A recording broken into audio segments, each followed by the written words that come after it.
Welcome to Nameless Debate Radio, where radioactivity is contagious. Okay. Yeah, so give me your version of the cosmological argument.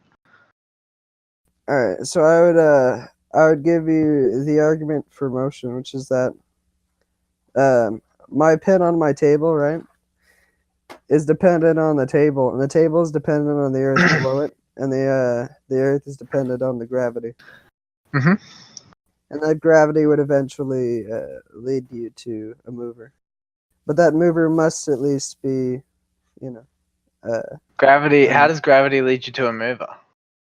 Well, I mean, it's a big jump. I don't think it does, but you would have to basically, gravity would have to be created by something that creates the laws, right? Or else the laws would just exist on their own infinitely, and it would turn into a regress. Wait, something had to exist to create the laws, or else the laws would exist on their own infinitely, and you would get an infinite regression. Is that what you said? Yeah. How would you get the? How does the infinite regression come about? I mean, there would have to be a domino mover for the dominoes to start rolling. So you're using a metaphor here. Yeah. But you said that there were laws, and you said if the laws existed infinitely, then there would be an infinite regression. How so? Oh, you're saying if the laws caused the laws caused laws. Is that what you're saying? Yeah.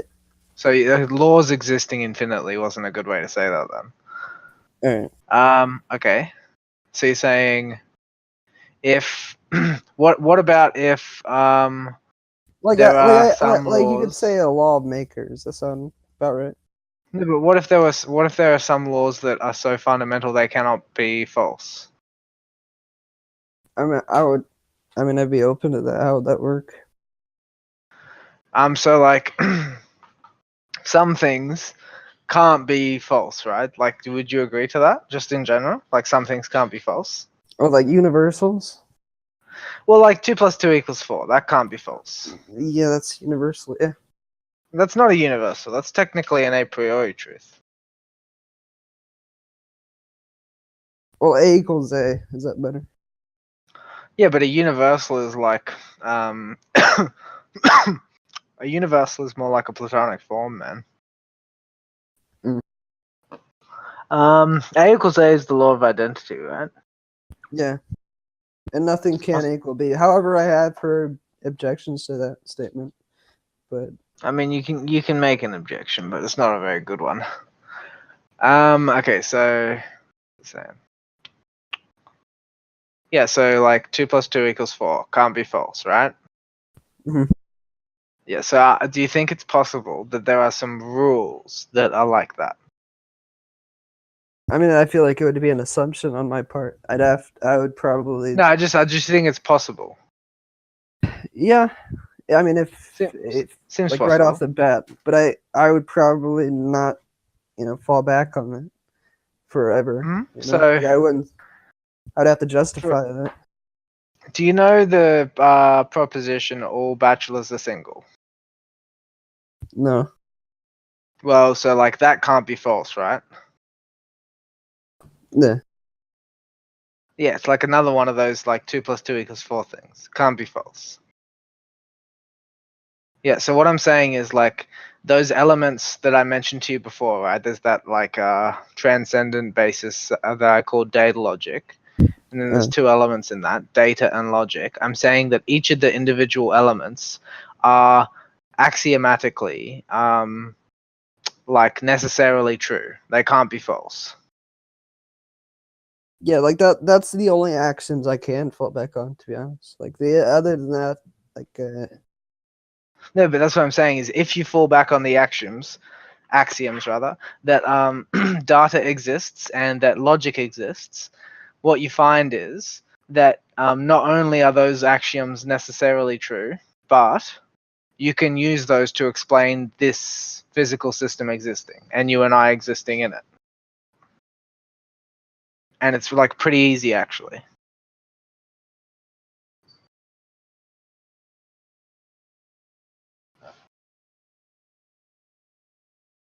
So you said like there had to be some kind of like, Yeah, you like know, something. first mover. Yeah, because even then, even if the laws of logic were to exist, right? Mhm. I don't know. It would have to be. I don't know. Like it seems too There would abstract still for have to me. be something that got us here, right? Yeah, Yeah. And because so it's like, the abstract, of course, right? I can take into account the abstract exists, right? I know that some people will say that, like some people that I don't really like Darth Dawkins would say that, oh, you can't touch them; they don't exist. Well, they exist, but as abstract concepts, right? And mhm. like I would say that we would need something that is it could be abstract, but also outside of that to influence our current events. Mhm. So what I'm saying to you is this. This is the abstract. The thing that looks non-abstract is the abstract. And so what I'm saying is, let's say, we have like what's actually real, right? Mhm. A component of what's actually real is what's actually possible, right? And what's actually possible entails logically all things that are logically possible, right? And here we are. One of those things that is logically possible. But that Chuffing would have along. me fall back onto observations are false, and that everything that is abstract that I'm thinking right now is the only thing that I can objectively believe in, which would Say that be, again. which is that everything that I observe is false, right? But the only thing that I could fall back on are the abstract thoughts that are objective. Yeah, but I'm saying like the abstract thoughts justify this being true.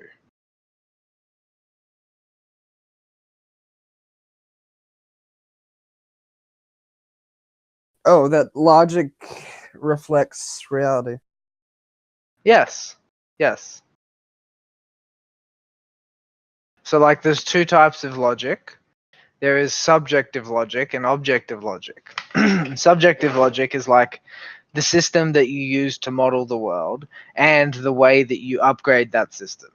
And objective logic is the world that you model and its structure. So the form of a certain piece of matter is a circle, right? Would be objective, but to say that it is a perfect circle would be subjective.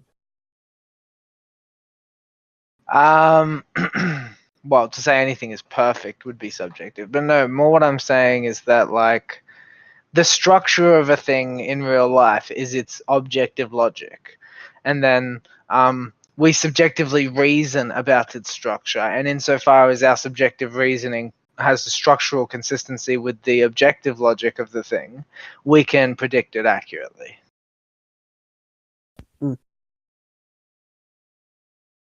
I feel like I've already heard this, but it was from a guy named Bertrand Russell. Not Bertrand Russell, by the way. It's like a Discord user. Fair enough. I mean, you probably haven't heard this. This is an idea that I developed myself. Well, not that. I meant as in like to the point Just where some of it. no, just skeptic to the point where abstract is the axiom to fall back onto. Oh, no. But I'm not. It's not based on the skepticism falling back to the abstract. I'm saying, like, I thought very carefully about, like, this is it's something that I've thought about for a long time. Is why is there something rather than nothing? Because I don't believe in God. I haven't before. It's never convinced me. And so then that actually leaves me with a big question, which is, well, why the fuck isn't there just no things, right? Well, because nothing is a nothing. It has to be something. Correct. That's part of the answer. Nothingness is impossible. That's definitely half the answer. The other half of the answer is, okay, because nothingness is impossible, something always is. So, what is that something? And the answer to that is that fundamentally that something is called data logic. It is like the idea that all things, no matter what they are made up of two parts. They're made up of the fact that they actually do exist, they have information that constitutes them, and they actually have a manifest existence. And they have a structure. That information has like a specific structure which governs how the manifestation occurs. And like those two fundamental elements make up the something that exists because nothing cannot exist. So that something always exists. And so the logic of that something is that prime mover that you would refer to, right? It's the sufficient reason that things necessarily exist, is that I've things heard are that, consistent. yeah, and I've heard somebody say that, like, I think I was, what was like 2 years ago, I thought that basically God was logic, which is a weird way of saying things. But, then somebody was like, no, it's the reflection of how God thinks. And then, I had to take into account the definition of God, and then what after that? I had to go through the problem of evil, and then a lot of other things. And there was either you could discount the argument as a square circle argument, or you could say, or you could take two accounts of either God is not, one of his attributes, which is, routes that some philosophers have taken after the criticism came about. Yeah, but the actual conclusion is that the word God is unnecessary. Well, no, it's Have what you we ever would heard refer of... to as God. It's a category. No, but God has connotations which are not appropriate. I believe in the transcendent. That transcendent is not God.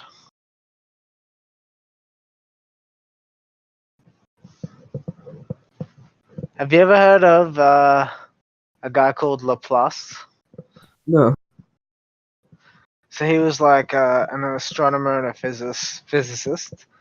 And so like he like presented his working model of the universe to Napoleon, right? And Napoleon was looking at it, and Napoleon said to him, I see you make no mention of God in your model. And you know what Laplace said back? He said, Your Majesty, I had no need for that hypothesis.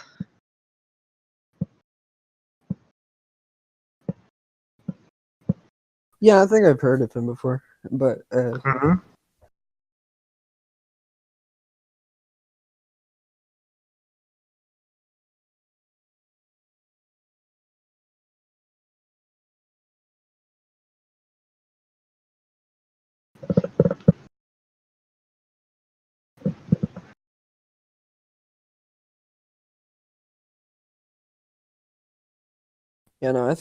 I think like the conclusion of this would be basically, I think that the skepticism still lies, you know, uh, like it still lingers around, but it never really, I don't know, tears down the beliefs. And I don't know why. I'm not saying that, you know, I'm not saying that I don't Look, I believe. guarantee you that if you talk to me enough, you will stop thinking what you do.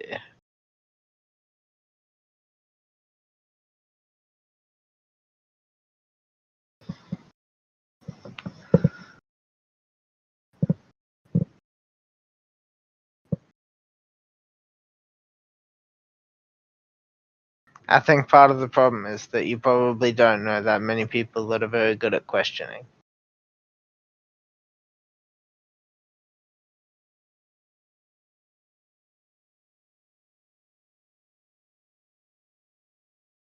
Well, it kind of goes down like a list of people that are better at answering. Answering, sorry, did you say? Yeah. Yeah, but I'm not asking about people who are good at answering questions. I'm asking about people who are good at asking them.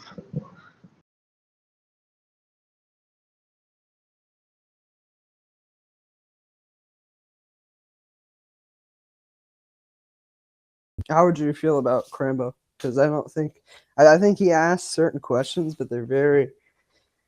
I don't know. Like if you ever talk to him on certain issues, he'll viciously circular into things just being. I've noticed that he can be that way on gun control, but apart from that, No, I've asked him how do you feel about your certain sense perception. And he just says I know them to be true, and it's kind of hard for him. I don't know. I haven't had him elaborate on that. maybe if we get him in here, we could ask him. Okay. Why did he leave? Hmm? I was asking why he did leave. Oh, should I Yeah, have I'm not too 2%? sure. Hold on. So, do you believe in free will then? Uh, I've been changed on it many times, but I'd say I'm pretty centrist on that. And as I in mean, as in the Thomist position, which is kind of like a reconciliation with both free will and determinism. there's no such thing. Free will does not exist. There's no such thing. And you cannot reconcile them. They're contradictions.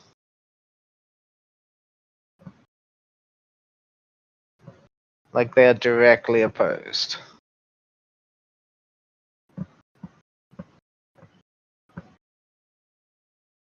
Well, when Either I you say have the free will, I mean free will in the theological sense, not in the what, action. sorry? The theological sense, not actions, as in you act as, you know. But there's no free will in any sense. What do you mean in the theological sense? All right. So, for example, you have the free will to sin, right? Yeah. Of course. Oh, I don't know about that. Right. Is it a natural evolutionary position that you could give me? What, to sinning? Well, no, to doing any action, and I'm sure you can, right? Well, are you asking if it's natural to do things? Well, yeah. Yeah, of Well, course. I'm presuming your answer, right? Which is that there's some Yes, it's natural evolutionary to evolve to naturalistic do things. position to do, yeah. Yes.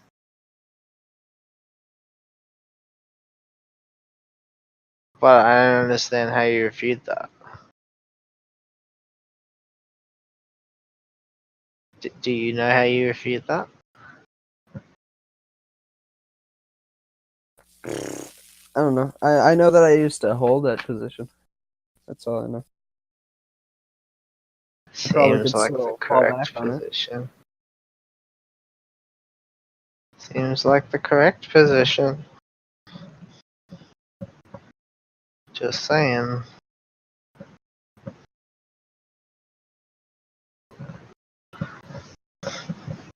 I don't know. I find it as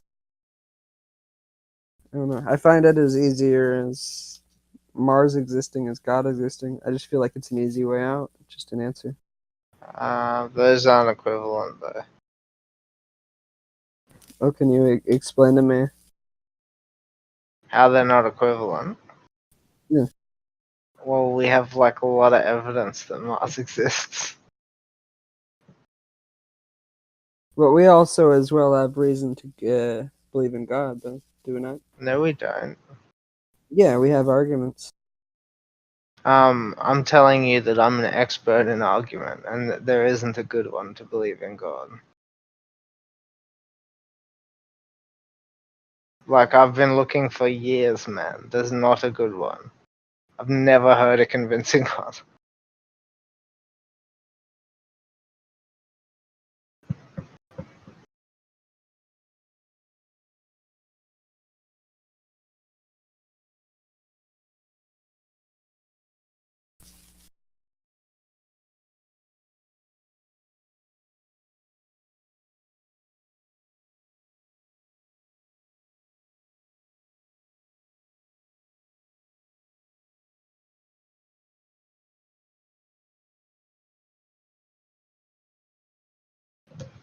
Give me the most convincing argument for God. Wasn't it the cosmological one?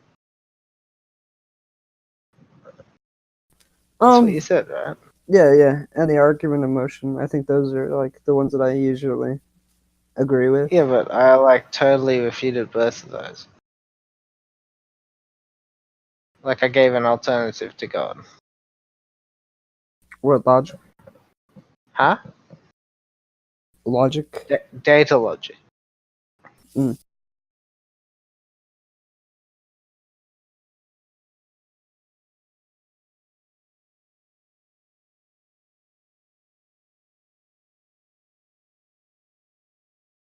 I don't know. I just saw it as logic, but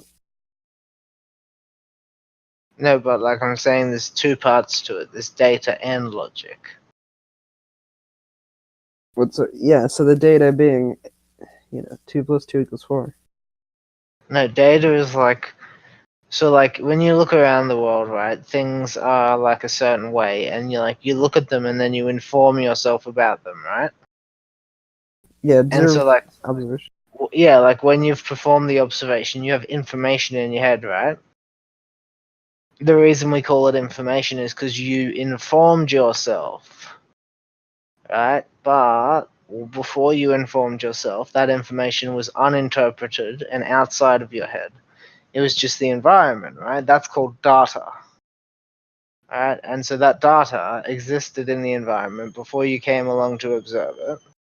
And what I'm saying is that that data is non-contingent. It has to exist. Like necessarily, as a general substance, data has to exist. And then it has a logical structure, and that's why everything else exists.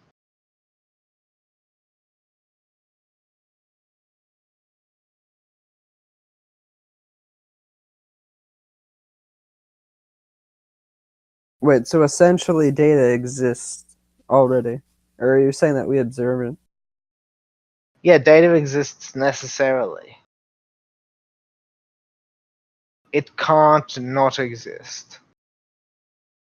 Well, no, I don't know. I observe data. I don't know about it existing already. No, but I'm saying, like, in principle, data cannot not exist. It exists as observed. No. Data is the thing before it is observed.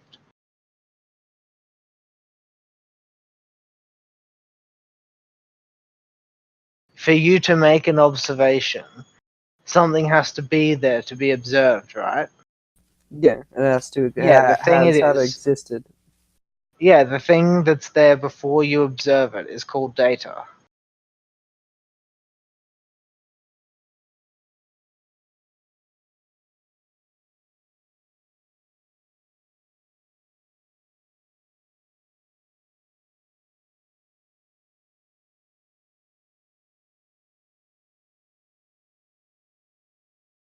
The way things are before you even know that they are is data.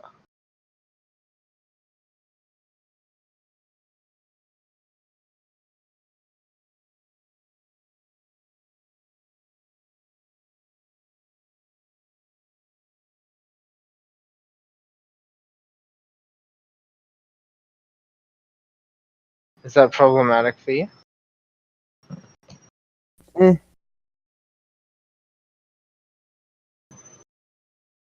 No, yes, maybe so. Yes, no, Yeah, no. maybe I so. mean, it is, but I probably can't really put it. It is problematic. Yeah, I don't think I could put it into words though. Does that make sense? Like it's. Well, which bit of it? I don't know. This is again where me and Crambo fucking basically went on and on about fucking 3-year-old logic, right? Which is that things existing without the tree making noise, which clearly it makes noise, but it's not there for me to observe. Yeah, but what does your observation have to do with it? Well, me acknowledging that it exists in the first place. Yeah, but your knowledge of the thing existing is separate to whether or not it exists, right?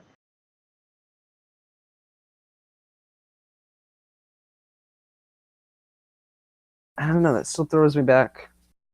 Okay, so like what you know about something is separate to the way it is. Yeah, I know, but So whether you know about something is also separate to whether or not it is.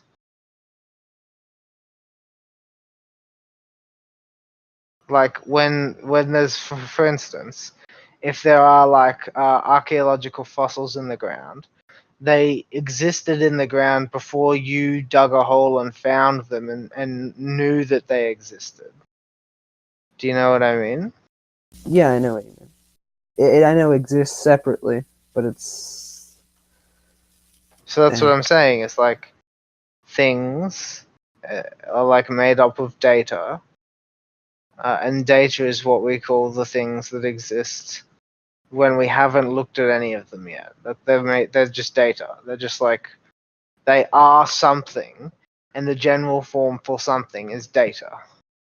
data based off of things that exist already. No. Data is in uninterpreted information. Mm.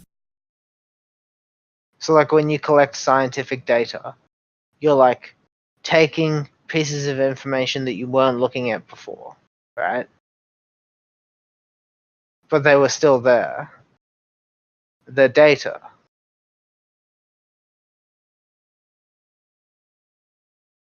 And then, like, once you've taken the measurements, they're information, right? You've got information.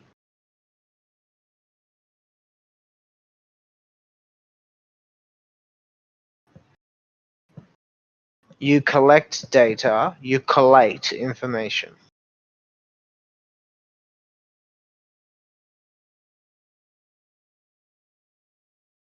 Information is where the data becomes informative about a subject. But I still don't see how that couldn't mean that God could exist without you observing. No, but I'm not saying God can't exist. I'm saying the existence of God is unnecessary because things exist necessarily.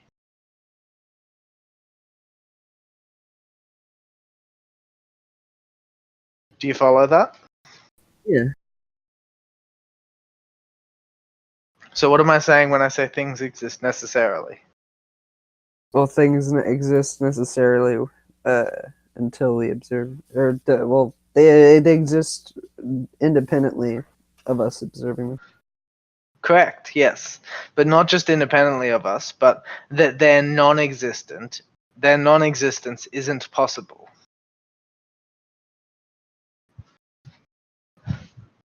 That's what necessary means. It means that the opposite couldn't be true.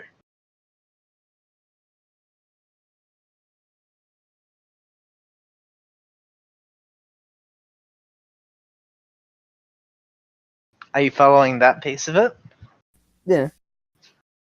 Are you though? I get distinct vibes that you're not. Why?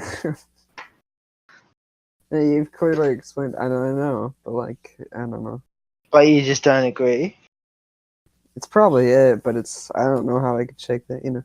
You probably. That's okay. We can maybe talk about it another day. Yeah. Hopefully you can come up with a way to articulate why you don't agree with me. I'm sure it's deeper than I think. I feel like it's surface level, right? Like I agree, but I don't know. Maybe something. Well, I think a lot of the time when people have a bit of trouble accepting this idea, it's just because it seems ridiculous, and also it seems too simple. Well, yeah, but even divine simplicity is a thing, right? Like the divine simplicity. Yeah, of but I'm not God. talking about divine simplicity. I'm talking about it being so simple that like you would think everybody would know it. It's like it's true because it couldn't not be true. That's about as simple as you can get. You know what I mean? Oh yeah. But even I can concede that data is a thing, or that truths exist. Mm-hmm. Yeah, but that's all I'm saying. I'm just putting it in a way that eliminates the necessity of God.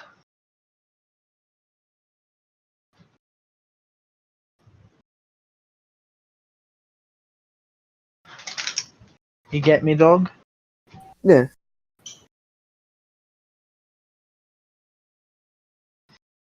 Yeah, no, it's pretty. Yeah, it's pretty non-confrontational. It's pretty.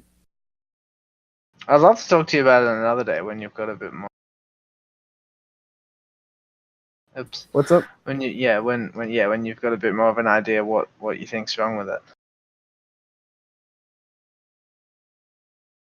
Well, no, I don't think there's anything wrong with it, and I think that's the issue, right?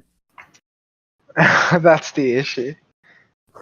I know it sounds contradictory. No, it's but, like, interesting. I've heard it before. It's one of those things where you hear it and it's like, it's almost like when you an hear it back at intimation. you, and then you're just like, okay, yeah, no, it's. I don't know. It's like an intimation that the thing is true, right? Because someone says to you, like, it's not that what you're saying is wrong. It's that what you're saying it makes too much sense, and it's like, all right, man. And Well, like yeah, I've heard no, that I'm saying before. that I'm saying it's a fine position. It's just that I don't think it rules out God. It just says that it's It unnecessary. doesn't have to rule out God. It says it's unnecessary. Have you ever heard of Occam's razor? Yeah. Yeah, Occam's razor rules it out. Occam's razor says, all other things being equal, simpler explanations are better than complex ones. So if that's true, then the mere fact that God is unnecessary means we don't include him.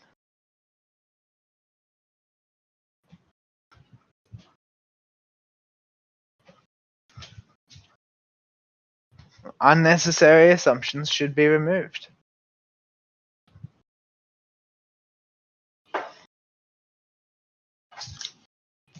You want to maximize your capacity to be right, correct? I mean, yeah, to rationalize and you seek knowledge, sure.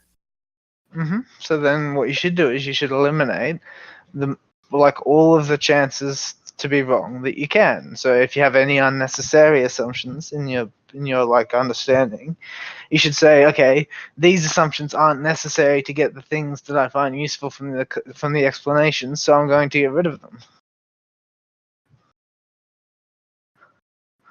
God is such a necessary assumption. It's basically as simple as that. Like, let me put it to you in a slightly more comic way. If God isn't necessary to create the universe anymore, what the fuck is his job? Well, his job is just to cause, right? What? No, but I'm saying if he is not necessary anymore to cause being, what's his job? Yeah, I know. That's that's why I kind of like became a Christian, right? Which is like, the fuck's his purpose if he's not personal, right? Which is that he's just the Big Bang. That's all he is. Until No, but I make him think that's personal. what I'm saying is like, if we can explain the universe existing without needing to rely on God for that explanation, what is his job? Well, yeah, no, his only job would be to be personal and to be a causal. So no, then his job is to sit up in heaven watching us masturbate and criticizing us for it. I mean, basically, in layman's term. Yeah, basically. Not a very compelling job, right? I mean, it's a pretty good joke. Might be a pretty good gig, but it's not very compelling in terms of getting us to believe in him. Yeah, I think, I don't know, what compels me the most is outside sources, right? So when somebody writes a book, I expect there to be outside sources who critique it, and then at the same time, confirm certain things about it, right? Does that make sense? I've written a paper on this. I'd be happy to send it to you and hear your critique. Sure. Thank you for listening. Like, share, subscribe, and join us in the Nameless Debates Discord. We hope to see you there.